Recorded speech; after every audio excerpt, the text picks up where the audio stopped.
팀쿡이 진짜 팀쿡을 만들어버렸네. 아이폰 17 시리즈 출시일이 정말 가깝게 다가왔습니다. 한국 시간 기준 9월 10일 새벽 아이폰 17 시리즈가 공개될 예정인데요. 지금까지 공개된 디자인만 봐도 말도 많고 정말 탈도 많죠. 원래 인덕션 디자인에서도 불만을 느꼈던 사람들이 많았는데 도마 디자인까지 추가되니 아이폰에서 갤럭시로 갈아타는 게 아닐까 하는 생각도 들고요. AI 부분에서 삼성이 워낙 뛰어난 기술을 가지고 있다 보니까 애플이 못 따라가는 느낌이 좀 있거든요. 원래 갤럭시가 항상 시대를 좀 못 따라가는 그런 느낌이었는데 요즘에는 애플에서 그런 바이브를 많이 보여주고 있는 것 같습니다. 그런데 역시 애플은 애플이죠. 제가 최근에 공짜로 갤럭시 폴드 7과 아이폰 17 중에 어떤 걸 받겠냐는 투표를 제 개인 채널에서 올렸었는데 아직까지는 아이폰을 받겠다는 사람도 많았고요. 지금 갤럭시로 갈아타신 분들이 많다고는 해도 아이폰을 쓰시는 분들이 60%고 갤럭시가 40%입니다. 그만큼 아이폰의 관심도는 굉장히 높게 있다고 생각을 합니다. 그래서 어쨌든 출시일도 다가왔겠다. 오늘은 아이폰 17 시리즈의 확정된 내용과 루머를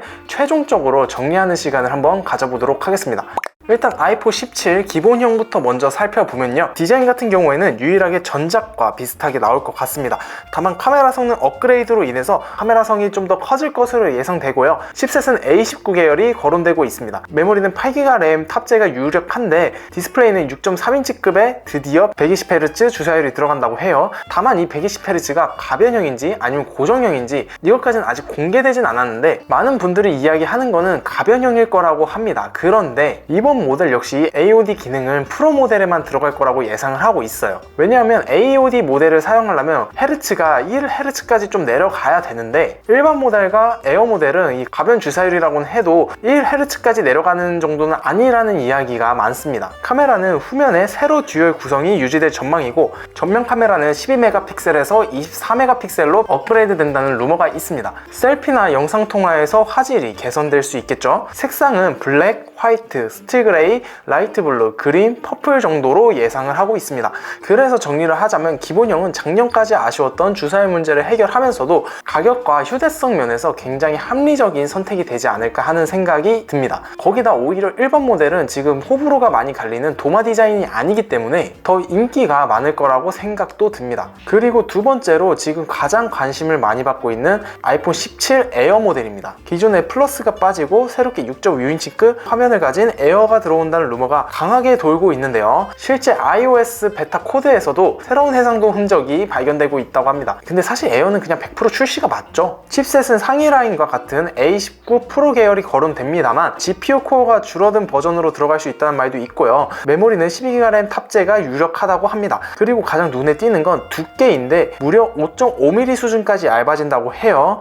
이게 휴대성 면에서는 확실히 좀 매력적이긴 한데 핸드폰이 작거나 아니면 얇으면 그 안에 들어가는 부품도 한계가 있을 수밖에 없잖아요. 배터리 용량하고 발열에서 좀 문제가 있을 수 있겠다는 생각을 제가 지울 수가 없어요. 그런데 아니나 다를까 배터리 용량이 2800에서 2900A로 예상이 됩니다. 굉장히 적은 용량이에요. 내부 테스트를 해봤을 때 하루 종일 사용할 수 있었던 사람들이 한 60%에서 70% 정도 된다고 하는데 무거운 앱들을 좀 사용하게 되면 배터리가 엄청나게 광탈을 하지 않을까라는 생각이 들고요. 제가 봤을 때는 보조 배터리는 진짜 필수인 것 같은데 에어 모델이 만약에 떡상을 한다면 맥세이프 보조 배터리 팩도 같이 떡상을 하지 않을까라는 생각을 하고 있습니다. 카메라 후면 같은 경우에는 48메가픽셀의 단일 카메라가 탑재될 예정이고요. 색상은 라이트 골드나 라이트 블루 같은 새로운 컬러가 추가될 거란 루머도 있었어요. 정리하자면 역대급으로 가볍고 역대급으로 얇게 나올 거지만 배터리와 발열 부분에서는 과연 이게 괜찮을까라는 생각들이 자꾸 머릿속에서 떠나질 않습니다. 물론 이거는 이제 어쨌든 출시가 실제로 돼봐야 아는 문제겠죠? 세 번째로 아이폰 17 프로입니다. 프로는 카메라와 디자인 먼저 말을 안 할 수가 없는데 후면 3개 렌즈 모두 48메가픽셀로 통일될 거라는 루머가 있고요. 망원은 최대 8배가 활용된다는 얘기가 있는데 이게 순수 광학인지 고화소 크롭을 결합한 방식인지는 아직 불확실하다고 합니다. 전면 카메라도 기본형과 마찬가지로 24메가픽셀로 업그레이드가 예상되고요.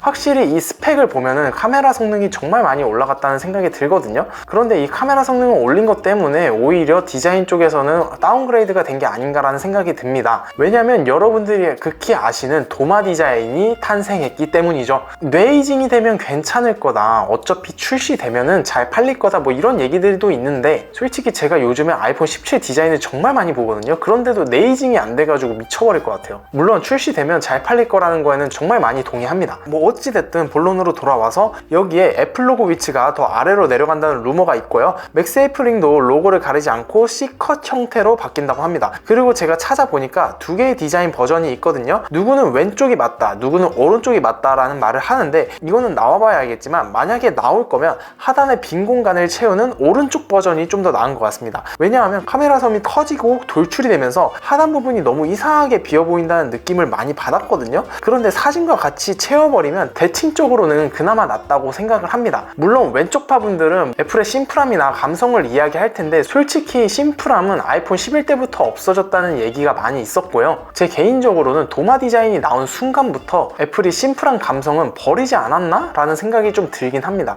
버릴 거면 확실히 버리고 새로운 걸 추가하는 게 맞겠죠? 그리고 두께는 전작보다 늘어난 약 8.7mm 수준이라고 하고요. 소재는 티타늄에서 알루미늄으로 바뀐다고 하는데, 좀 많이 다운그레이드가 되는 것 같은데. 칩셋은 A19 프로 칩이 유력하고, 메모리는 역시나 12기가 램으로 동일합니다. 화면 크기는 6.3인치, 디스플레이는 역시 120Hz 가변 주사율을 지원한다고 하죠. 그리고 저는 이건 좀 좋다고 생각을 한 게, 베이퍼 챔버 냉각 솔루션을 탑재한다는 루머도 있거든요. 제가 아이폰 17 시리즈를 구매하지 않으려고 했던 이유가 이 발열 때문인데, 이 발열이 좀 해결이 된다면 상당히 괜찮은 업그레이드가 아닌가 하는 생각이 듭니다. 그래서 아이폰 17 프로로 정리를 해보면 카메라 성능과 발열은 확실하게 업그레이드가 된 것 같은데, 디자인 변화와 소재가 너무 크게 다운그레이드가 되다 보니까 이거는 사람들이 호불호가 많이 갈릴 것 같긴 합니다. 개인적으로 저는 안 살 것 같고요. 그리고 네 번째는 최상위 모델인 프로 맥스입니다. 칩셋은 역시 A19 프로 칩셋이 탑재될 예정이고, 메모리도 12기가 램으로 동일합니다. 화면은 6.9인치급 대화면에 120Hz 주사율이 유지될 것으로 보이고요. 후면 3개 렌즈 모두 48메가픽셀로 프로 모델과 똑같다는 루머가 있습니다. 최대 8배중 활용 이야기도 계속 나오고 있는데, 이것도 마찬가지로 순수 광학인지 아니면 고화소 크롭을 조합한 방식인지 아직까지는